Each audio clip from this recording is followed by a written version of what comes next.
Business studies का जब exam होता है ना, क्लास 12 बोर्ड वाले बच्चों को सबसे ज़्यादा डर इस चीज़ से लगता है कि यार केस स्टडी हम कैसे सॉल्व करेंगे, राइट।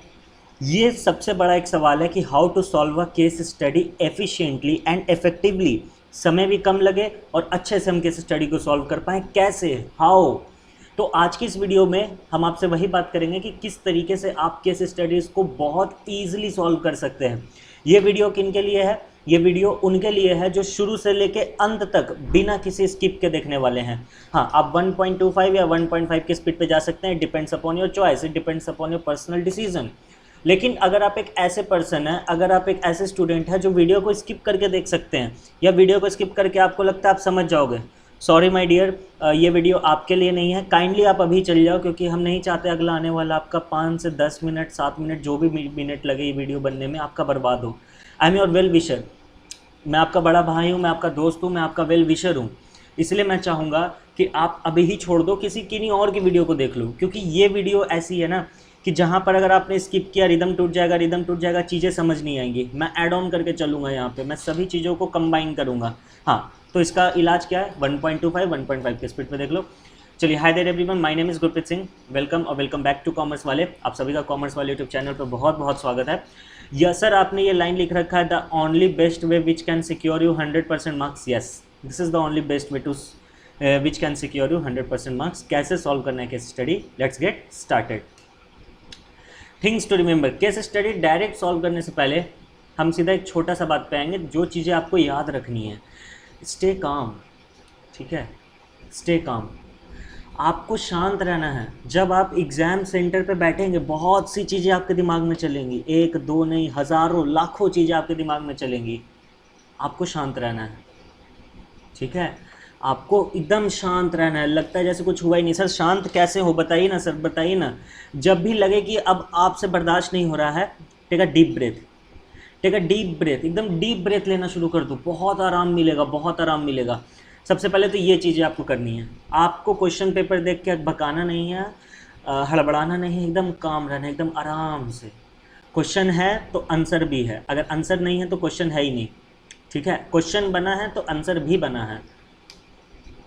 दूसरा, डोंट पैनिक। ये स्टे काम का अपोजिट वर्जन है, बिल्कुल। स्टे काम में हम आपको बोल रहे हैं कि आप शांत रहिए, और डोंट पैनिक में हम आपको बोल रहे हैं अकबकाओ मत। दोनों सेम लगता है सुनने में, लेकिन असलियत में दोनों सेम है नहीं। एक बच्चा होता है जो काम तो रहता है, लेकिन उसका जो कामनेस है, उसका जो एक तरीका है, वो कहीं ना कहीं थोड़ा ज़्यादा एक्स्ट्राऑर्डिनरी हो जाता है, या फिर वो कुछ ज़्यादा ही उस लेवल में घुस जाता है। और दूसरे तरीके के बच्चे होते हैं जो पैनिक करने लगते हैं। एक होता है काम नहीं होना या फिर एक्सेस काम हो जाना, लेकिन दूसरा होता है पैनिक करना, एकदम एकदम अजीबो गरीब तरीके से बिहेव करने लगना, डर सा लगने लगना मन से। क्यों क्यों डर लग रहा है? क्यों? कुछ नहीं होगा, डोंट पैनिक, आराम से। ये सिर्फ बीएसटी एग्जाम में ही काम नहीं आएगा, हर एग्जाम का बात है, आराम से, पैनिक नहीं करना है। तीसरा point, must have read all chapters completely, must have read all the chapters completely. Case study उन्हीं से सॉल्व होगा जिन्होंने सारे के सारे चैप्टर्स को अच्छे से पढ़ रखा है। अगर आप ये वीडियो 21 से लेकर 22 वाले सेशन में देख रहे हो, तो आपको सिर्फ 6 चैप्टर पढ़ने हैं। और अगर आप आफ्टर डैट वाले सेशन वाले लोग देख रहे हो 22 ऑनवर्ड्स, तो बाबू आपको पूरा बीएसटी का बुक पढ़ना है एकदम अच्छे से, एक एक लाइन सर, हाँ एक एक लाइन। ये केस स्टडी उन्हीं से सॉल्व होगा जो हर एक चैप्टर पे अपना कमांड बनाए रखे होंगे। सर कैसे बनाना है? मान के चलिए अगर हम लोग नहीं ढंग से पढ़े हैं तो क्या करें सर? मैंने बीएसटी का रिवीजन सीरीज़ अपलोड किया हुआ है, मैं इस वीडियो के एंड में डाल दूंगा या फिर डिस्क्रिप्शन में उसका लिंक दे दूंगा, आप वहाँ से जाकर देख सकते हो। चलिए सर, ठीक है, थैंक यू। आपको पूरा चैप्टर पढ़ा होना चाहिए। चौथा, ऑलवेज स्टार्ट, अब हम लोग केस स्टडी का बात कर रहे हैं, always start reading a case study from below. Case study जब भी हम पढ़ेंगे नीचे से पढ़ेंगे। ये क्या होता है सर? आगे बात करेंगे, केस स्टडी भी हम यहाँ पे सॉल्व करेंगे। तो जो भी चीज़ हम लोग करेंगे, जो भी केस स्टडी हम लोग पढ़ेंगे, सबसे पहले नीचे से पढ़ेंगे, तब जाके हम लोग को समझ में आएगा कि केस स्टडी बात किसके बारे में कर रहा है, ठीक है। लास्ट, ये लास्ट है टिप, क्वेश्चन पढ़ने में समय लगाओ, सॉल्व करने में नहीं। ये क्या बोल रहे हैं सर? समय नहीं होता है, होता है, इनफ टाइम है, इनफ टाइम है। सीबीएसई ऐसा क्वेश्चन सेट करेगा ही नहीं जो 3 घंटे में आराम से ना बने। आराम से क्वेश्चन पढ़ने में समय लगा दो, क्वेश्चन पढ़ने में समय लगा दो मतलब एक बार पढ़ लो, 2 बार पढ़ लो, बस 2 बार में नहीं बन रहा छोड़ दो, लास्ट में देखेंगे उसको। क्वेश्चन को एटलीस्ट हम 2 बार पढ़ेंगे और सबसे पहले नीचे से पढ़ेंगे। सॉल्व करने में समय मत लगाओ, सॉल्व करने में समय नहीं लगना चाहिए क्योंकि आपने पढ़ने में समय लगाया है। इट मीन्स कि यू हैव द कॉन्फिडेंस कि आपके पास राइट आंसर है, करेक्ट आंसर है, and just do it, just right the answer. Okay, जैसे देखो कुछ पॉइंट्स लिखे, हर एक केस स्टडी को हम लोग 2 बार पढ़ेंगे, ठीक है, हर एक केस स्टडी को 2 बार पढ़ना है। दूसरा, इससे कुछ भी छूटने का डर नहीं रहेगा। अगर हर एक केस, मान के चलो एक केस स्टडी हम पढ़ रहे हैं, पहले नीचे पढ़े फिर ऊपर का पैराग्राफ पढ़े, जो बड़ा पैराग्राफ होता है, अगर वो पढ़ें, हो सकता है पहली बार में कुछ छूट जाए, हम दोबारा वो पैराग्राफ पढ़ेंगे। सर टाइम नहीं है, practice practice practice and practice, 2 बार पढ़ना है। ये वीडियो उन्हीं के लिए फिर से बोल दे रहे हैं जो सीरियसली 100% मार्क्स सिक्योर करना चाहते हैं। अगर आप ऐसे वैसे कुछ करना चाहते हो, हज़ारों वीडियोज़ हैं यूट्यूब पर, जाओ कहीं और जाकर देख लो। तीसरा, फ्री माइंड से पढ़ना है, जजमेंटल आपको नहीं होना है, जज नहीं करना है।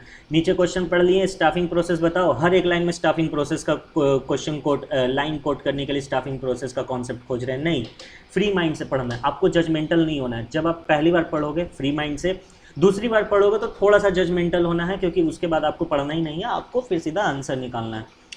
केस स्टडी को हिंदी में समझने की कोशिश करेंगे। अगर आपसे हिंदी में समझने का दिक्कत हो रहा है, लाइक बहुत से लोगों को, बहुत से स्टूडेंट्स को मैंने देखा है उनको इंग्लिश ही ज़्यादा प्रीफर लगता है, तो ये उनके लिए नहीं है। आपको जो लैंग्वेज प्रीफर लगता है वो करो। और पता है केस स्टडी में कुछ अजीबोगरीब वर्ड्स डाल देगा कि यू नो लैम्प शेड्स बना रहे, लाइक हम केस स्टडी डिस्कस किए हैं, उसमें एक वर्ड आया था lamp shades. Sir lamp shades क्या होता है? कुछ भी समझ लो ना, लैम्प शेड्स की जगह गुड एक्स समझ लो कि हम गुड एक्स बना रहे हैं, बात खत्म। समझ में आ रही मेरी बात? लैम्प शेड्स बना रहे हैं, चलो ये थोड़ा सा अजीब लग रहा है, मान के चलो गुड एक्स बना रहे हैं, बात ही खत्म। तो जिस चीज़ को हिंदी नहीं कर सकते हो अल्टरनेटिव खोजो, लेकिन केस स्टडी को क्या करना है? हिंदी करना है। 5 टिप हम लोग सीखे हैं। सबसे पहला, काम रहना है। सर कैसे रह सकते हैं काम? पैनिक नहीं करना है, ये दोनों सेम पॉइंट है। कैसे sir? Take a deep breath, हमेशा डीप ब्रेथ, जैसे ही पैनिक होने वाले हो डीप ब्रेथ लो, सब कुछ ठीक हो जाएगा। पानी वानी पियो, थोड़ा सा आराम रहो, ठीक है। पूरा चैप्टर केस स्टडी वही सॉल्व कर सकता है जो पूरा का पूरा चैप्टर ढंग से पढ़ के गया। अगर आप नहीं पढ़े हो तो it's your fault.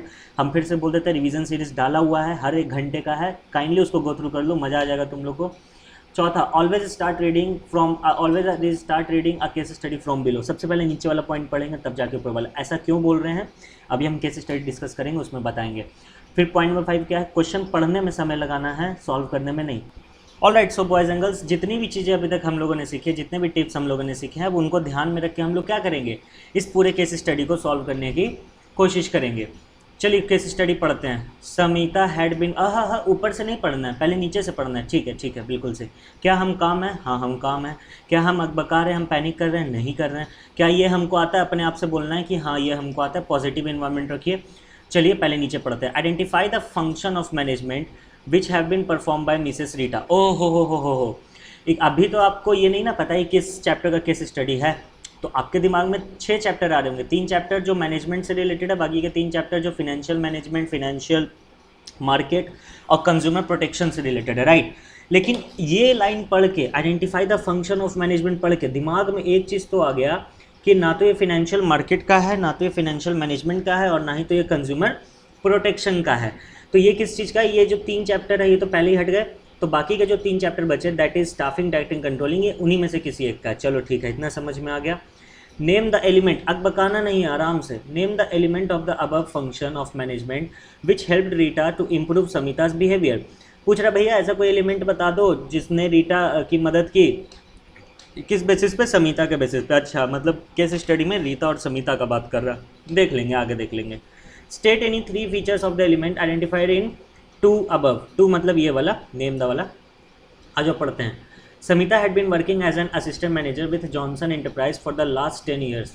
She was very popular among the colleagues because her commitments and dedication towards the work. Hindi करना है, हम आपको बताए थे। समिता जो है वो असिस्टेंट मैनेजर के रूप में काम कर रही है जॉनसन एंटरप्राइजेज में, और पिछले 10 साल से काम कर रही है। अच्छी बात है।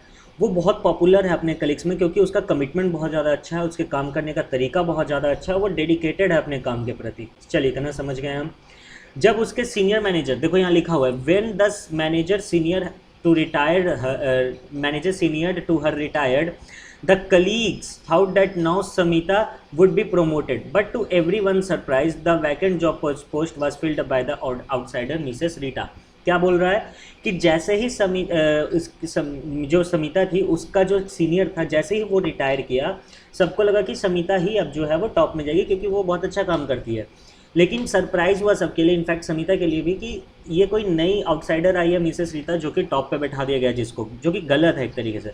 Samita fail demoralized and performance started declining. She would absent her self often and could not meet her targets. अब उसका जो है वो मॉडल डाउन हो चुका है, अब उसको काम वाम करने से कुछ पड़ा ही नहीं है, उसका टारगेट वगैरह भी मीटअप नहीं होता। Mrs Rita was a good leader who would not only instruct her subordinates but would also guide and inspire them. ठीक है।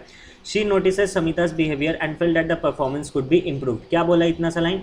बोला कि मिसेस रीटा जो है वो अच्छी लीडर है, मतलब जो टॉप पे आई वो बहुत अच्छी है, वो मदद करती है, वो सिर्फ अपने सबऑर्डिनेट्स को इंस्ट्रक्ट ही नहीं करती बल्कि गाइड और इंस्पायर भी करती है लोगों को, मतलब पॉजिटिव एटीट्यूड रखती है इन्वायरमेंट में, ऑर्गेनाइजेशन में।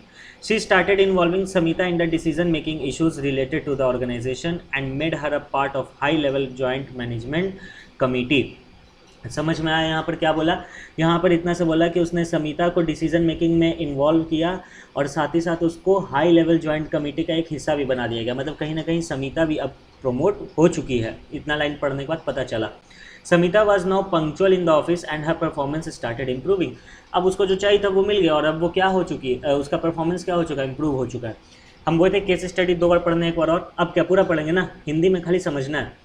समिता एक काम करती है जॉनसन एंटरप्राइज में, ठीक है, 10 साल से काम कर रही है और उसको ना उसके जितने भी कलीग्स हैं उन सब में वो पॉपुलर है क्योंकि वो बहुत मेहनत से काम करती है। ठीक है। जब उसका मैनेजर सीनियर जो था उससे वो रिटायर हुआ, सबको लगा समिता को प्रमोशन मिलेगा, लेकिन किसी आउटसाइडर को वहाँ पे लाके बैठा दिया गया जिसका नाम है मिसेस रीटा।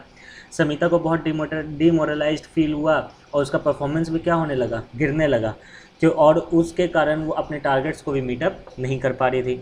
मिसेस रीटा एक बहुत अच्छी लीडर थी जो कि सिर्फ अपने सबऑर्डिनेट्स को इंस्ट्रक्ट ही नहीं करती थी बल्कि गाइड और इंस्पायर भी करती थी।